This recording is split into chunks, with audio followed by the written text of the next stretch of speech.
Hello everyone, welcome to our webinar, The 5 Secrets to Efficient Shop Production. I'm Marshall Atkinson and I'm here today to talk about how to make your shops run more effectively.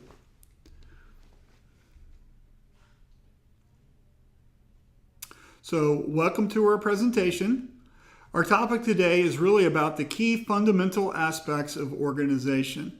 What are the ideas, tools, methodology, different things we can do to run the apparel decorating shops more efficiently? As I said, I'm Marshall Atkinson. Here's my email address, marshall@inksoft.com. If you have any questions that you'd like to ask me, I'm happy to help you. We could talk about our InkSoft production manager tool that we're building, or also our professional services division that I'm starting up, where we're helping shops overcome their challenges and learn to get better. Happy to discuss those at any time. My phone number is right here. Let me help you. So let's get going.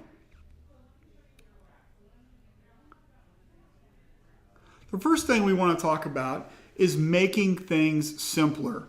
So what do we mean by that? We want to make things easy to understand in our shop so all of our work crew can just really focus on the tasks they have at hand and don't have to stop and ask, hey, what does this mean? So to do that, what we need is really great work orders. A great work order is similar to the blueprint for a house. If you're building a house, you're going to specify the pitch of the roof, where does the kitchen counter go, where is the bathroom, where are the doors, the windows. Everything is in that blueprint. Your work order is exactly the same way. So if you leave off details about what to do, how far down from the neck to print, is it centered, where does it go, how many mediums are on the job, or is it for adult and youth shirts, whatever it is, if you're leaving that stuff off, your crews don't have the expectations of what you want to do, so you need to make sure that that's on there. You need to list your thread colors, you need to list your Pantone colors. A lot of this also is the print order. Where are the flashes? Where are the cooldowns?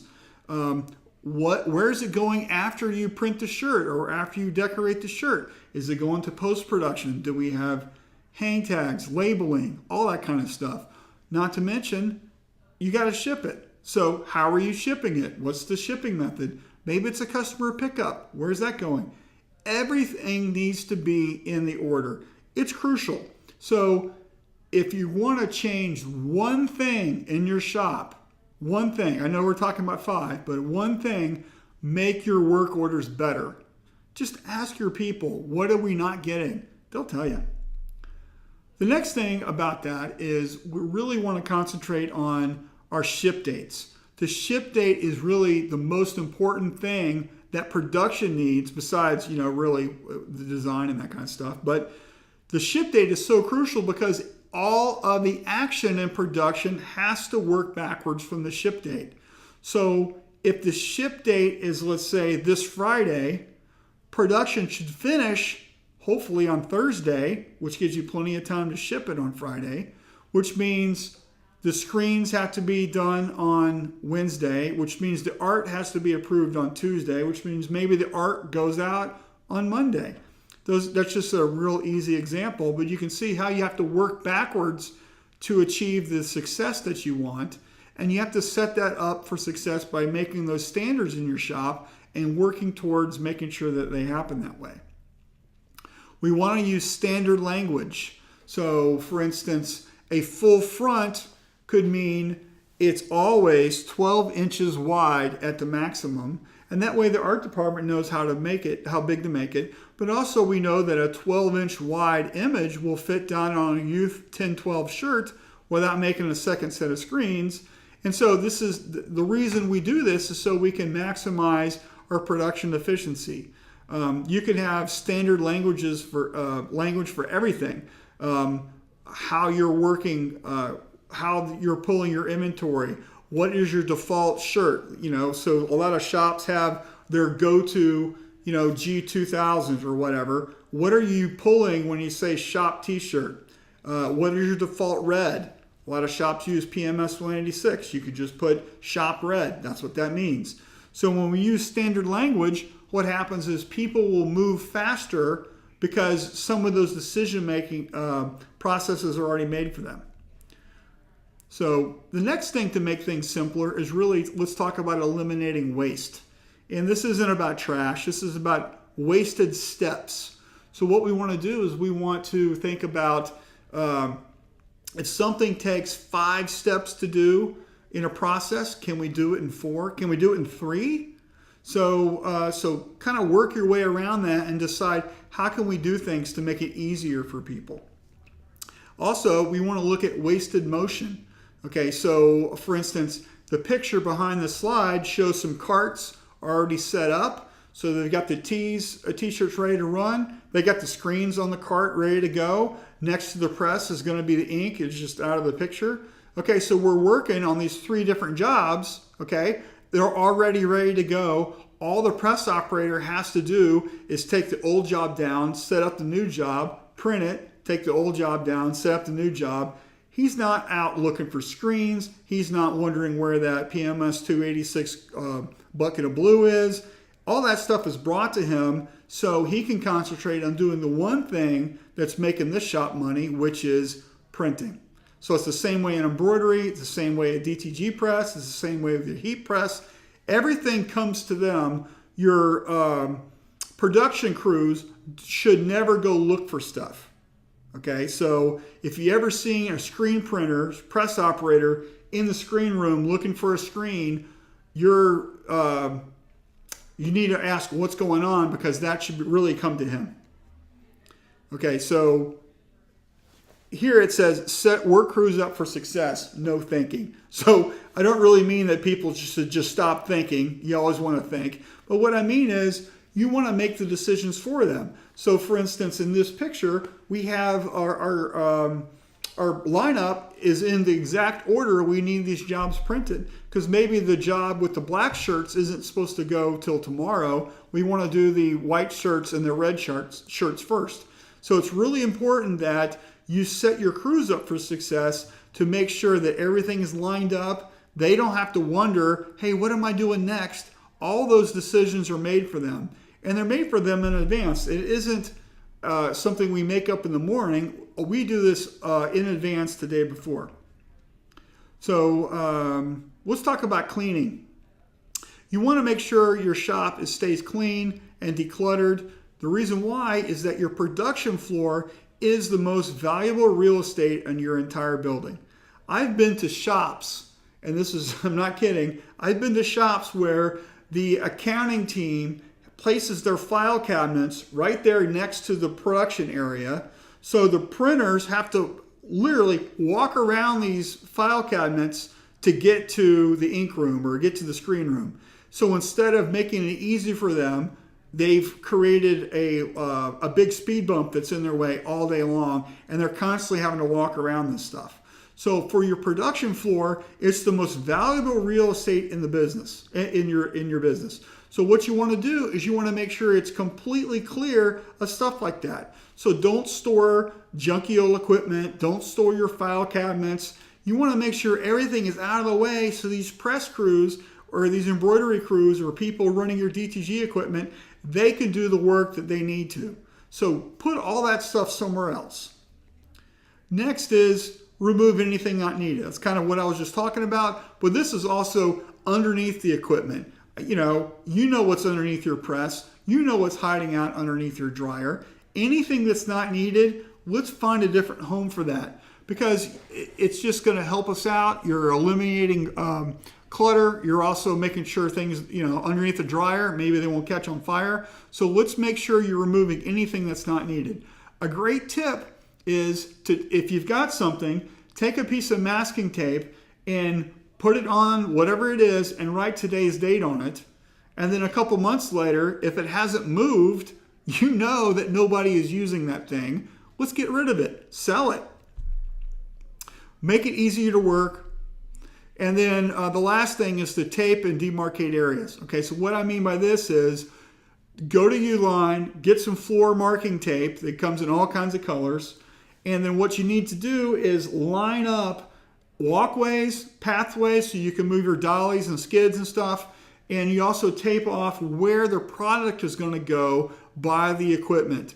And the reason you want to do this is because if you don't, your production crews, they get to decide where everything goes. And that's why it always looks kind of cluttered and cattywampus. If you get it so it's lined up straight, you line up the boxes with the tape, what happens is it makes a nice, neat, orderly row.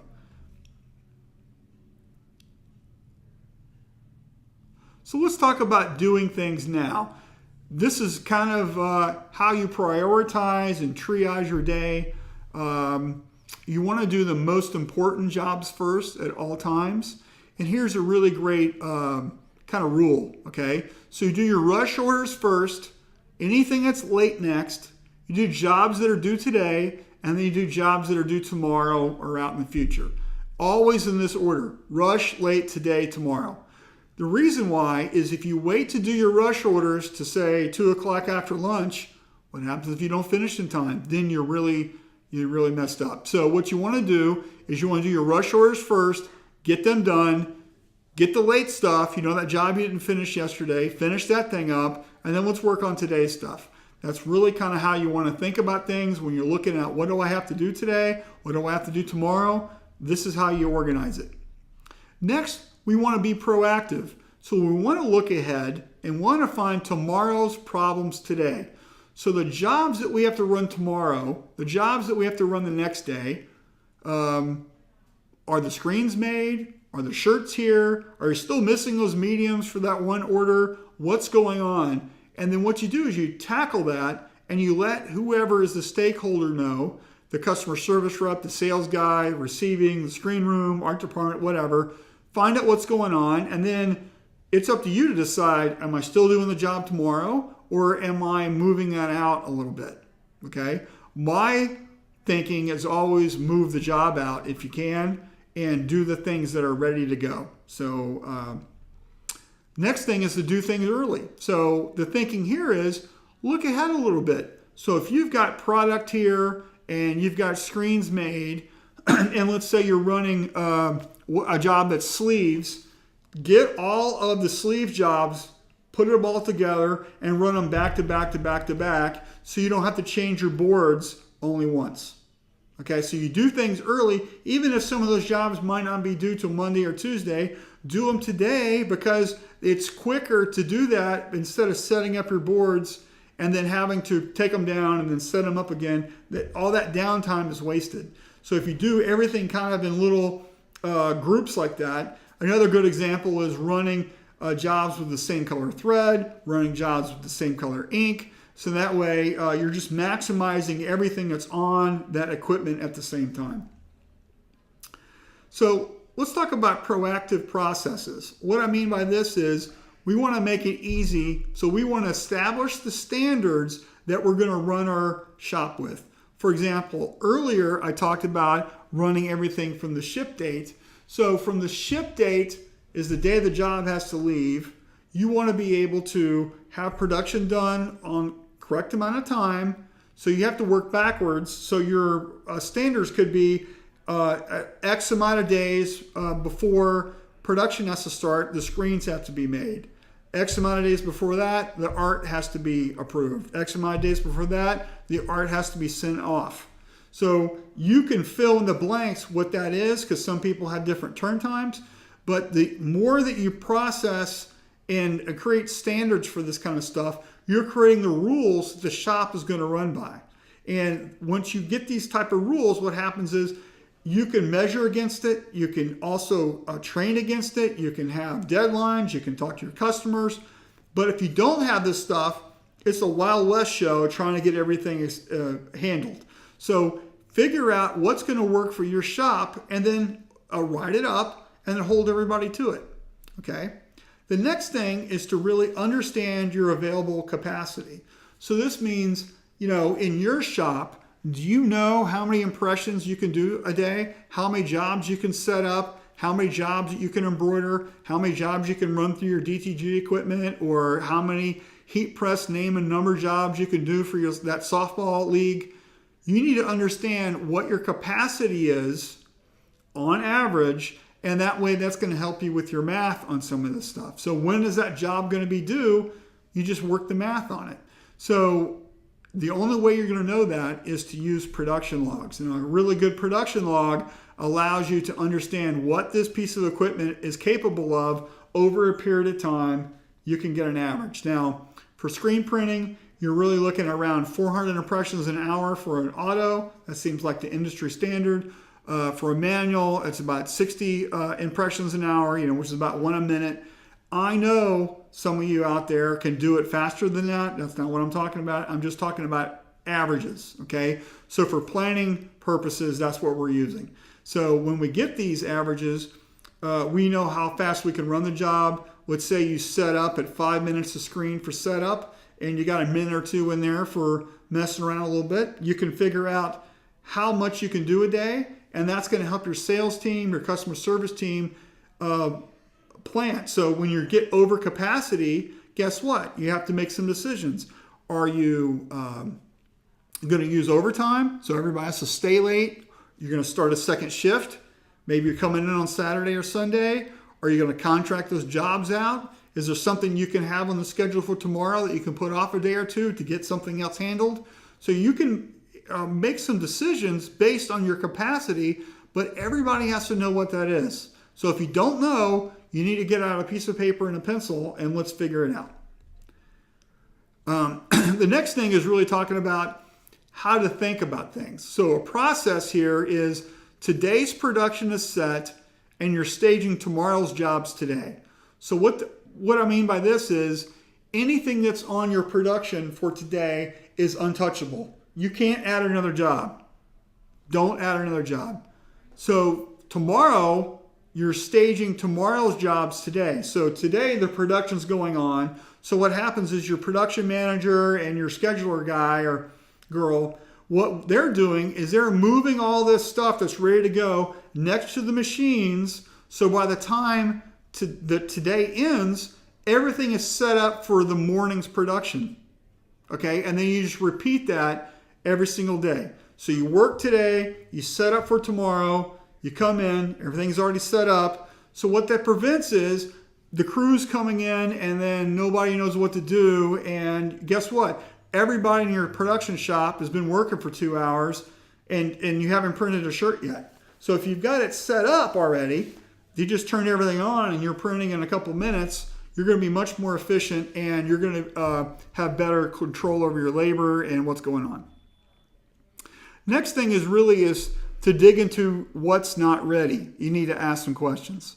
So here, I hate to tell you, and you already know, not everything is going to be perfect. And I can hear you laughing now, but you're going to have jobs where the mediums are missing or they sent you the wrong color shirts or whatever, okay? You're going to have to dig into that and find out what's going on and ask questions, and you need to do that now. You can't wait for that because the sooner you start asking those questions, the sooner the decision can be made by customer service or sales.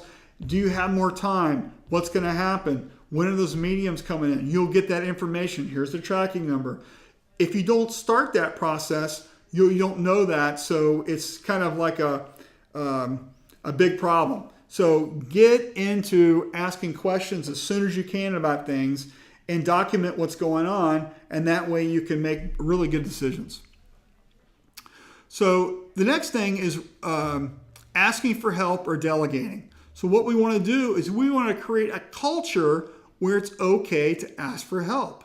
So in a lot of shops that I've talked to or I've actually been in, what happens is the people that work there, they're scared to raise their hand and ask a question because that's considered weak, or maybe I don't know something. So what happens is you end up making a lot of mistakes. There's some misprints. They just don't do things right. They don't say anything. So a lot of problems are hidden and then they show up and the customer's upset. So you need to make sure your culture in your shop is that you can raise your hand. You can ask for help. You can say, hey, I need help unbagging all these shirts, or I need some more ink in my press, or I'm out of red. Can you help go get that, or whatever. You ask for help and then you get it and you solve your problems. The next thing is really for managers. So if you're a manager listening to this, you can't do your job sitting in your office. You got to get out of your chair and you got to go walk around and you need to talk to people and ask them, how's it going? What do they need? What are their problems? And you have to do this all the time because it changes, because they're working on new jobs. Their equipment might break down. They're having some problems with technology. They're having problems with an order. Things aren't registering, whatever. If you're trying to do it from your corner office, or worse yet, maybe you're trying to run your shop and you don't even work in that building, you'll never get to where you want to go. You have to be present. You have to look at stuff right there and talk to people, because the people that work for you will tell you what they need. So just ask them. The next thing is really about bandwidth. So if you don't have the capacity, you're overbooked, or you don't understand something, or you need some help, it's okay to ask. It's okay to contract a job out to somebody else if you're behind. Don't worry about it. Just get the thing done. That's what's important. Get some help. The best time, though, to find that isn't when you've got that massive problem staring you in the face. You have to figure out this stuff weeks in advance by talking to people. Hey, can you help me with this? What's your price list? How do you work? Maybe you go to their shop and find out, but you got to work on this in advance, and that way if you need to play that card, it's right there in your pocket.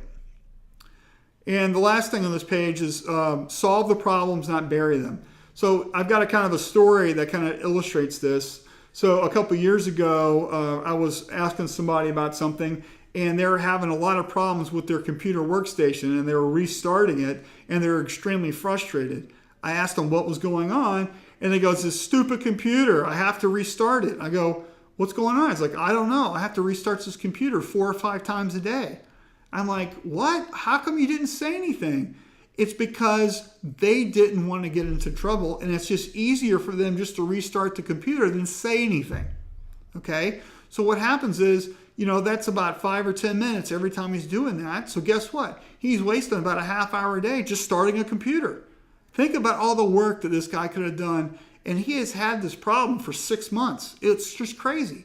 So you have to keep asking people about stuff, and that's why it's important for people to know that it's okay for you, for them to tell you about their problems so you can help them fix them.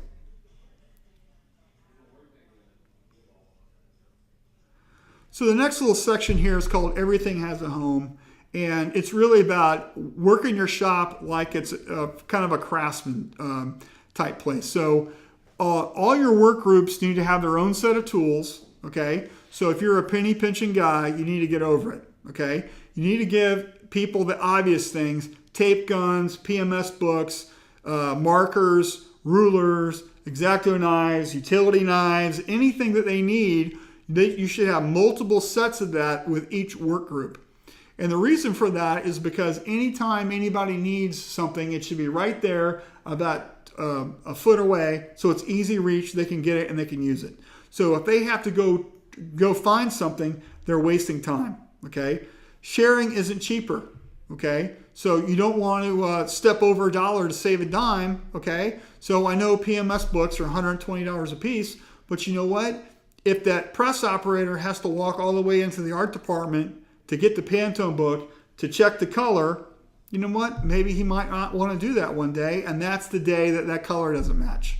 So it's really important just to get a complete set of tools for everybody, and that way there isn't an excuse. You want to keep things clean and organized, which means you're putting things away. In this picture behind right here, you can see this is obviously a bunch of ink in buckets, right? But what you don't see is ink all over the buckets like some kind of crazy Picasso painting, right?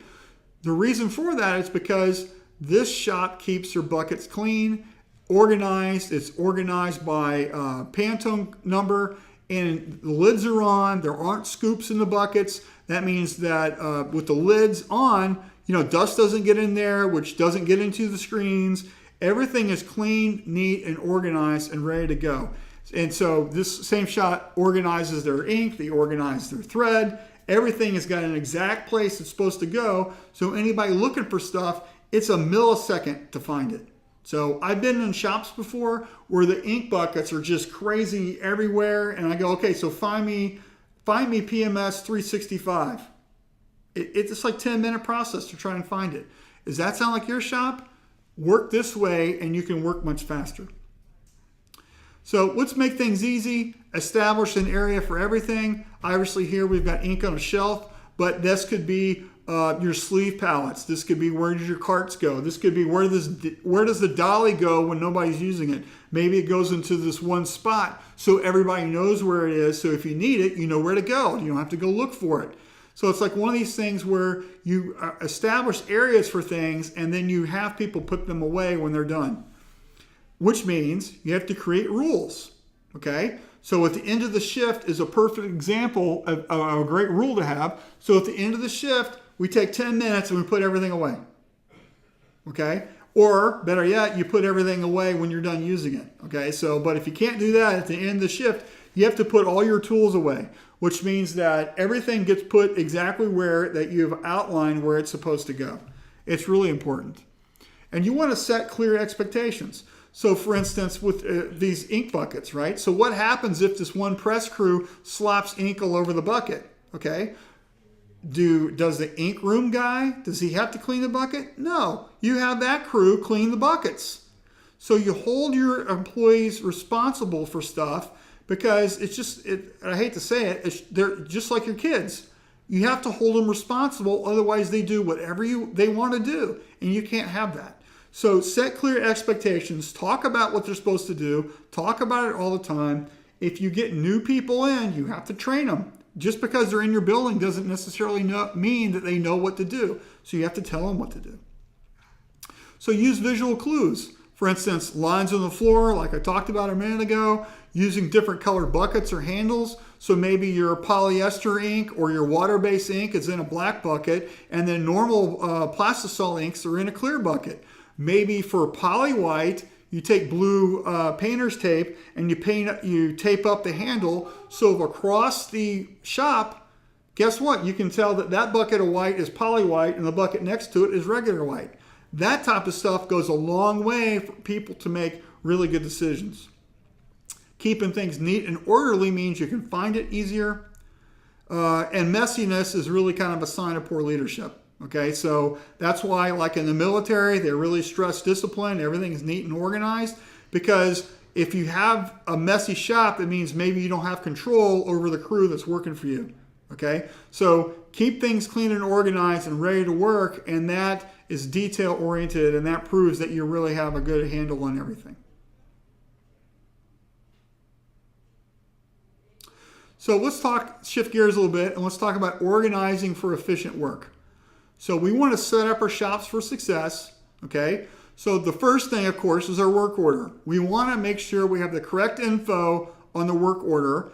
After we got the info, guess what we have to do? We have to train everybody on what does it mean. Where do I go on the work order to find out what the Pantone color is or what the thread colors are? Where do I go to find out what the quantity is or where it's shipping to, or how do I know where to print it on the shirt? Is it how many inches down from the collar, or how on the sleeve, how many inches up from the hem?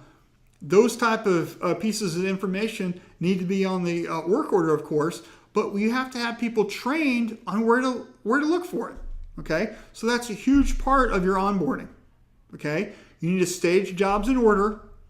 Okay, bring everything for the job, and get employees what they need. So what this really means is, as you're working, so you've got a long run and it looks like the white underbase screen is out of ink, that press shouldn't stop to reload the ink.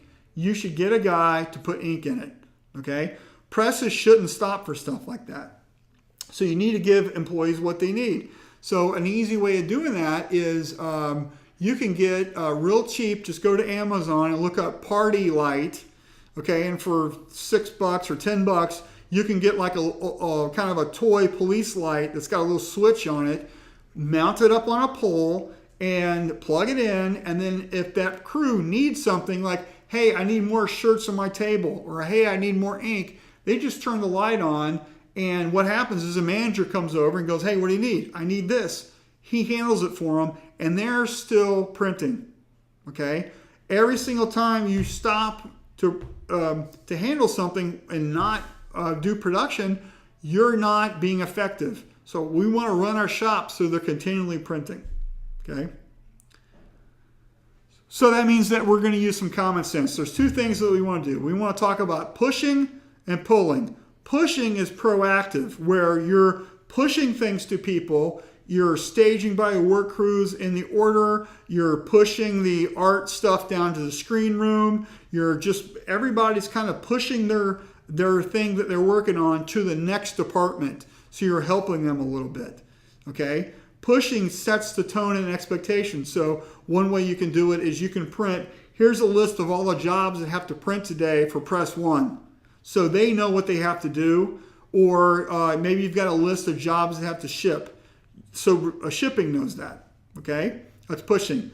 Pulling is, hey, where is this thing? So maybe by lunchtime, shipping knows that I need to ship 3 or 4 hot jobs today, and maybe one is missing. It's not here yet. So maybe they ask production, what's going on with this? Oh, it's staged at press 2. Okay, so shipping could be pulling, so that's your check and balance, right? They're looking for it. If they don't know about it, they're not going to ask about it. Okay, I can't tell you how many times somebody like in the shipping department has saved our bacon because they're looking for something and they bring it up early. You can't wait till 3:30 in the afternoon. I'm talking, 11, 12 o'clock. Hey, where is this thing? And then you go, oh, we haven't set it up yet. And then that saves the day. So what we want to do is we want to help each other out. We want to have teamwork. That's what push and pull it. It's all about teamwork. Okay. Which means we're thinking downstream from us. Orders are more than just what you do, okay? And this is kind of what I talk about a lot of times where I talk about defend the castle attitude, okay? So I've been in lots of shops, and what they do is they blame somebody else on why it doesn't work, okay? So the reason why the screens weren't burned is the art didn't get approved and, whatever. So that's why the screen printing didn't print the job, okay? Well, all you're doing is just making excuses, okay? So what we need to do is we need to think downstream on stuff. So if the art department can hustle that job down, the screen department can make the screens and get them ready for screen printing. Maybe the screen room needs to stay an extra 15 minutes because that job just got approved, get those screens made, and that way first thing in the morning, they're ready for screen printing, okay? So it's like one of these things that, when things go wrong, they go wrong for the whole company. That's what the customer's thinking. They're not thinking, well, guess what? It's the screen room. It's all Fred's fault. That's not what they're thinking. They're just going to blame it on the company. So the orders are more than just what you do. Okay? You want to help the next guy. Okay? So maybe it's a hike from your art department to the screen room. Okay? So the screen room gets backed up and they're really busy. It really helps if the art department brings the art information to the screen room so they know what mesh counts to use for what pieces of art. It's really helpful to help that, okay? After you've done printing the shirt or embroidering the shirt, you bring it down to shipping because, FedEx is coming in 10 minutes and they're working on getting all the labels printed. That helps them. So you want to constantly help the next guy, not wait for them to do stuff. Pay attention to details, okay? So think about how people are using the information that you're doing, right? So to me, one of the first things when I go into shops, one of the things I look for is how they're putting box labels on a box. I know it sounds really minute and trivial, but what you got to look for is it's real easy if you put a box label on the small side of the box in the upper left-hand corner, nice, neat, and straight, and that's where that box label always goes. So when you stack up a row of boxes 4 or 5 high, that same box label lines up and you can tell, are these boxes all for that one order? It's real easy to see that. When people just slap them on, or they're all sideways or they're upside down or whatever, what happens is it makes it harder for the next guy to do his job. Okay, so box labels are just one thing. There's tons of examples like that in your shop, but look at those details and how they're being used, and that can help you. How you organize your supplies, I kind of talked about this before, making sure your ink and your thread and your screens and everything are ready to use. A really great tip on organizing screens is I've been to a lot of shops where there's this big pile of screens that are burned and ready to go, and production has to sort through them. You've seen them where they flip through all the screens looking for them. A better way of organizing is getting some racks and then have jobs that use one screen in the one screen row in a little section, jobs that use two screens in a two screen section, jobs that use three screens in a three screen section, and so forth. Okay? Take some masking tape, tape the screens together a little bit, write the job number on it, the name of the job, and the day it's due. Okay, your ship date. And then just put it in the right section, because chances are when somebody from production reaches over there to get the screen, they're just looking, if they only have to look through 5 or 6 4-color jobs, it's easy to find. If they've got to look through 100 screens to find those 4 screens, it's a bear. Okay, so organize things differently, and guess what? People can move faster. Okay.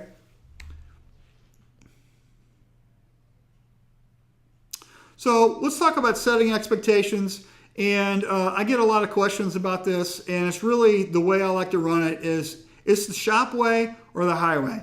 Okay, and I think you get what I'm talking about. So you would want to standardize the process and want to make it so everybody in the shop does it the way that we want to do it. If you can't do it that way, you don't need to work here. That's it. Okay? And the reason for that is because we have too much going on to worry about anything. Now, that doesn't mean we're tuned off and we won't listen to a better way. What that means is we standardize the process until we change it. Okay? So there's two different things there. So for instance, in this picture, you can see this big line of screens leaning against the rack. All of these screens are used screens ready for somebody to come pick them up and go to reclaiming, right? So here you can see they're nice, neat, organized screens, okay? But what they're not is all over the place, okay? So this is the process that we have to make sure they're nice and neat, organized, so it's easy to get picked up, okay? There aren't, the screens that aren't used yet, they're on the rack. The screens that are used, they're on the floor. That's the process. So when you standardize stuff like that, it makes your shop run faster because you can train people on what to do. Okay? You can't do it your way. Now, a lot of times people, they've got experience. They've been in the business for a while. I did it differently in my shop. This is the way I want to do it. You'll hear that sometimes. The answer is no. The answer is this is the way we want you to do it. It doesn't matter. Unless they have a better way, you're doing it your shop way. That's it. Okay? So you have to train on that. You can't just, people just aren't going to know just because they're there. You have to show them. And I don't mean you have to be a jerk about it, but you have to show them how you want it done and train them and hold them accountable for stuff. So in this instance, if this guy put these screens on the other side of the thing or whatever, we would correct that behavior because we want the reclaim guy to come get the screens and just take them to the reclaim area, and he doesn't need to go looking everywhere. So you want to make sure it happens a certain way. And that happens by doing what I call painting the picture, okay? Which is you should constantly talk about what should happen. So if things aren't right, hold up as an example. Look, this just happened. The reason we do it this way is because of X. So constantly talk about what should happen, what shouldn't happen. And in anything, how will you know it's right? Okay, this is really important, especially in production, because we want to make sure that Pantone colors match, thread colors are right, it's digitized properly, we're getting the right coverage that we need, all that kind of stuff. So you know what's right and wrong, but do your crews know it? How many shops have had catchers put misprints, crooked stuff with fingerprints on it or whatever in a box and it gets shipped out? And then the client freaks out. It happens, okay? So what I'm saying is maybe that catcher doesn't know, didn't see it or whatever. You have to train him how to do it, and you have to show him what's wrong. And when stuff happens, you have to hold that up as an example going, hey, this is what we don't put in the box. See, let's look at this. So you need to keep talking about this all the time. You can't let up. And talk about what to do if wrong. So if that catcher sees that maybe they had too much spray tack and that circle design looks like an egg, okay, so how do you fix that? Does it go in the box? Do you sneak it in the middle? No, you got to fix it. You got to let the press crew know that they're doing it wrong, so the catcher needs to have the respect to the press crew. So when she says stop, they stop printing and they listen to what she says, okay? So you don't keep doing whatever's wrong, but you also need to learn how to fix stuff, okay? So in this instance, you just pull it a different direction and it straightens it out, but you got to make sure you're doing it the right way and you're not just masking your problems, okay? A great thing that you should do is you should keep a big list. Action your challenges and solve them. So what are your problems? Where are you making your misprints? Is it a particular shirt? Is it some sort of flowy burnout tee that you're always scorching? Or do you have a problem printing on polyester? When you embroider, does it pucker when you do a Nike shirt? What's going on? So you have to figure out where your challenges are, and then you have to work those challenges so they don't happen again, which means you got to do some investigation, maybe talk to some people, maybe experiment a little bit, figure it out. Okay, so you need to action your challenges, but keep a running list, keep a little journal or a diary, or whatever you want to call it. But you got to figure this out, and you got to keep moving and training people on how to solve your problems. So with that in mind, you need to keep an open mind. There's always a better way. Okay, there's new technology, there's new ink, there's new equipment, there's new methods, there's new all types of stuff constantly.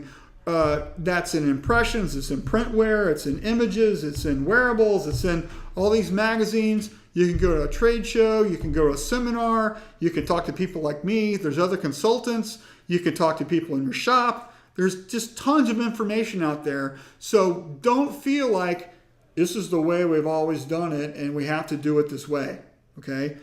Keep an open mind. There's always a better way, and there's a better way that can reduce your costs and get things moving faster in your shop. So you got to learn, and then when you find stuff like this, like let's say there's a new emulsion you want to try or a new white ink. Everybody's always looking for the greatest new white ink, okay? You want to shoot bullets, not cannonballs, okay? What this means is test it in a small little controlled experiment and then try it again. Do you have the same results? Then try it again. Is there the same results? And then keep going and going until you figure out, hey, it always works this way. It's great. And then you make the big switch. What you don't do is go, you know what? We're just switching emulsion and you just coded 300 screens that way. And then that's when you find out that your exposure time was off or whatever. You can't have that. So shoot bullets, not cannonballs. Okay?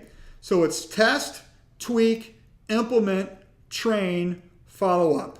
So what this means is you test the new product or method or whatever, you tweak it so it works, you implement it, you have to train your staff on how to use it. Just because you know doesn't mean they know, right? And then as you're working, you're constantly following up. So a week or two or a month, next year, whenever you follow up, hey, is it still working right? Is it still going okay? You have to keep looking, keep checking on this stuff. Okay, so to recap, make things simpler. Simplify your information. Simplify your information. Simplify the way things work. Okay, let's edit that off because I think it just popped up. Okay.